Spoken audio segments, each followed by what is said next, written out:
Oke guys.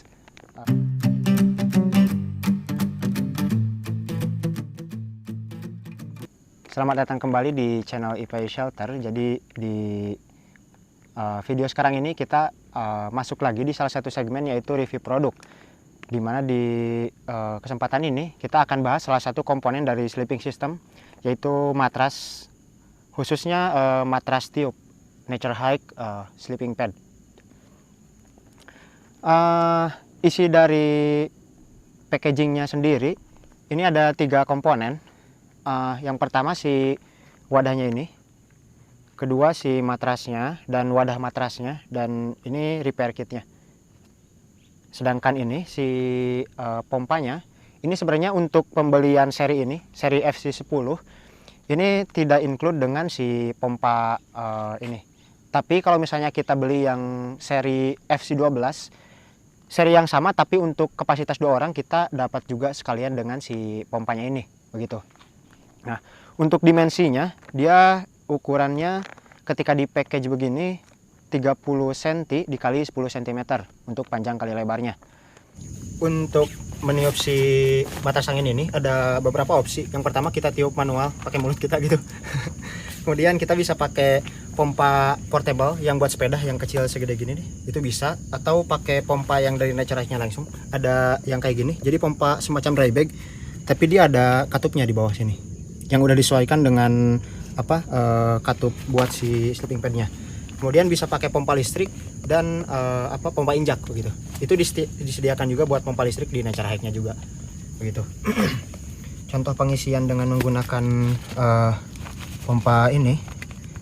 Jadi kita buka dulu ini.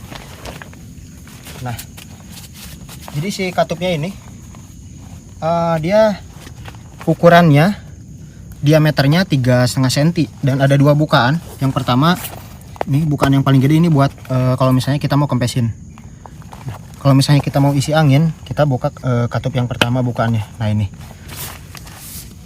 tinggal kita masukin kayak gini.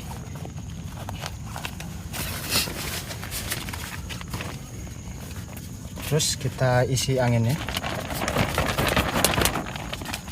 kita lipat dan tinggal dorong aja gitu kayak gini. Nah, dia ngembang gitu.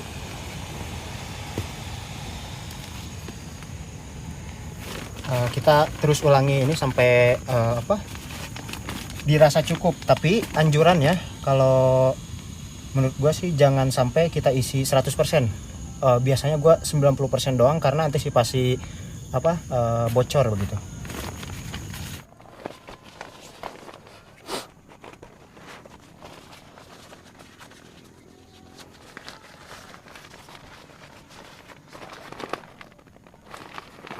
Jadi penampakannya begini. Kalau misalnya udah kita isi angin, dimensinya kalau misalnya udah kita tiup, itu panjangnya kali lebarnya itu 195 cm dikali 59 cm, dan ketebalannya dia di angka 6 sampai 6,5 cm, tergantung berapa persen kita isi anginnya begitu. Dan untuk tingginya sendiri, untuk tinggi 195 cm, menurut gua udah cukup banget. Dengan rata-rata tinggi orang Indonesia itu kalau nggak salah di 160 sampai 180 cm rata-ratanya. Jadi harusnya cukup banget. Gua coba ya.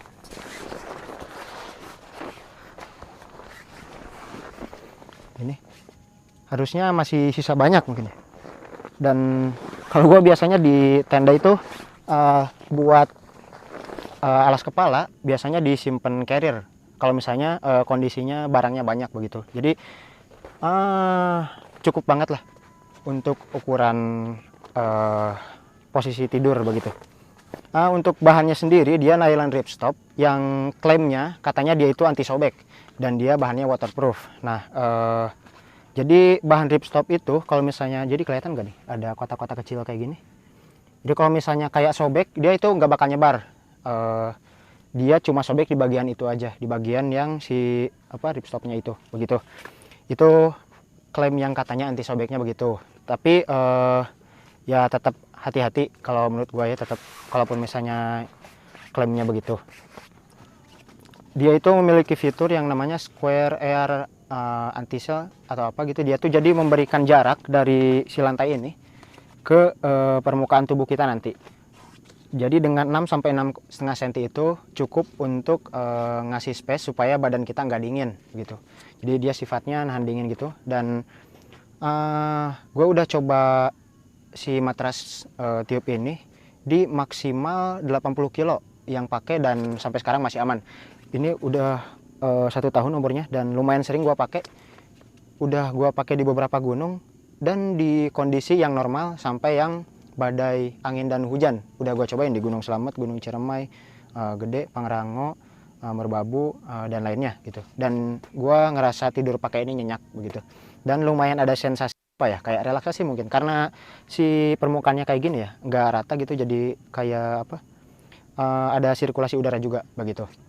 Dan untuk cara perawatannya, kalau misalnya lo punya ini buat cucinya, yang pertama jangan sampai lu pakai bahan deterjen, karena tahu sendiri bahan deterjen itu mengikis yang namanya waterproof begitu. Jadi pakai bahan yang ringan kayak shampoo, dan kalau ada pakai shampoo bayi, atau lu bisa beli sendiri bahan yang memang buat pencucian. Ini ada di online shop banyak buat cuci tenda atau bahan-bahan waterproof kayak gitu. Itu bisa lu cari. Dan kalau misalnya enggak lu pakai, lu simpan di tempat yang kering, jangan sampai di tempat yang lembab, supaya si umur matras ini lebih awet lagi gitu. Dan ya sejauh ini awet buat gua 1 tahun lebih di tempat yang kering begitu. Kemudian saran kalau misalnya lu pakai, meskipun dia klaimnya anti robek, tapi dijauhkan dari bahan-bahan tajam dan rokok, karena kan bahan-bahan begini lebih bahaya kena api ya begitu. Itu mungkin. Sekarang kita masuk ke kelebihan dan kekurangan. Yang pertama, kelebihan dari si matras ini, kalau menurut gua, dia yang pertama compact, kecil. Jadi kalau misalnya kita bawa kemana-mana itu, di carrier pun nggak ngabisin space dia, karena bisa kita lipat kecil gitu. Kemudian dia nyaman di permukaan yang meskipun misalnya banyak batu begitu, dengan kita pakai ini itu nggak berasa, asal batunya jangan terlalu gede begitu. Dan kita pun gak mungkin nyari di tempat yang kayak gitu buat tempat camp.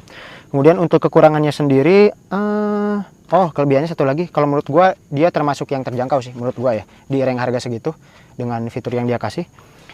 Kemudian untuk kekurangannya, dia yang pertama gak bisa kita pakai di sembarang tempat. Misalnya kayak kalau kita camp kan biasanya kita gelar matras di luar tuh kan buat ngobrol-ngobrol gitu. Biasanya kita pakai matras cacing. Nah ini nggak bisa kita pakai sembarangan karena rawan terkena benda tajam dan nantinya bisa bocor begitu.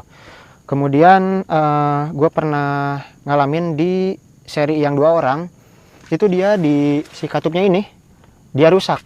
Mungkin di cara penyimpanan gue yang salah, jadi lembab gitu, dan lama nggak dipakai dia jadi kayak belah gitu, kecil-kecil, tapi dia ngeluarin angin. Dan ketika gua tanya kemana-mana itu belum ada solusi katanya untuk bahan-bahan yang memang larinya itu ke angin begitu. Kalau bocor di sini sih mungkin masih bisa ditambal ya begitu. Kalau misalnya di katupnya dia susah. Sampai sekarang belum pernah gua pakai lagi si matrasnya untuk yang seri 2 orangnya. Kemudian untuk keperluan kita yang kayak lagi buru-buru atau orang yang nggak mau ribet, ini sebenarnya termasuk ribet karena kita sampai tempat camp yang biasanya kita pasang tenda langsung makan atau apa-apa itu ribet lah. Ini mesti kayak tiup dulu dan lain-lain gitu. Kalau misalnya tadi kayak gua pakai ini itu kena berapa kali isi, 5 sampai 6 kali isi mungkin. 5 sampai 6 kali pompa pakai ini. Terus gua pernah coba pakai pompa sepeda yang kecil, itu lumayan lama, tapi gak tahu kalau misalnya kita pakai pompa elektrik, karena gua pernah cek ada yang cuma beberapa menit, 1 sampai 2 menit dia langsung full pakai pompa elektrik si matras ini begitu. Satu lagi kekurangannya, jadi untuk packingnya sendiri dia lumayan lama kalau menurut gua, karena pertama kita mesti buang dulu si anginnya, kemudian yang kedua lipatnya kadang nggak pas sesuai dengan si ukuran ini poketnya begitu. Itu sih mungkin itu aja. Dan kalau misalnya lo mau beli matras ini, nanti gua share linknya di kolom deskripsi. Dan untuk harganya dia di rank 285.000 sampai 350-an, tergantung lo belinya di mana. Mungkin cukup sekian. Gua rekomendasiin lo pakai matras ini. Di luar serinya mau yang manapun, tapi yang pernah gua coba seri yang ini di Nature Hike itu nyaman banget begitu dan awet begitu. Mungkin itu aja. Jangan lupa like, share, dan subscribe. Share ke teman-teman lo yang banyak yang perlu, yang sering camping, yang sering naik gunung begitu. Karena ini ya ntar lo coba sendiri dan pasti nyaman begitu. Mungkin itu aja. Terima kasih. Assalamualaikum warahmatullahi wabarakatuh.